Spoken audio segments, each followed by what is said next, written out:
Hi guys, so आज मी आले आहे माझ्या गावाला आणि मी वडगावच्या गावाला आलेली आहे आणि आम्ही सगळ्यात पहिले सकाळी 5 वाजता उठून जुन्नरला आलो आणि मग नंतर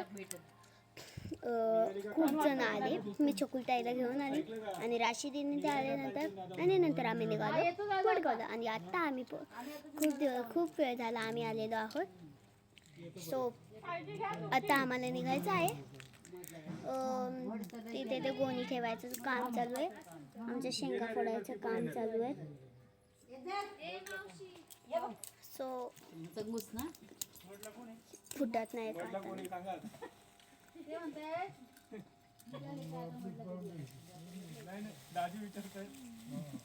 आणि ही आहे माझी दीदी आणि ही आहे माझी आजी आणि माझ्या दीदीने स्वतःच्या हाताने मेहंदी काढली आहे. सो आता ह्या व्हिडिओला लाईक शेअर सबस्क्राईब तर नक्की होणार ना? प्लीज करा.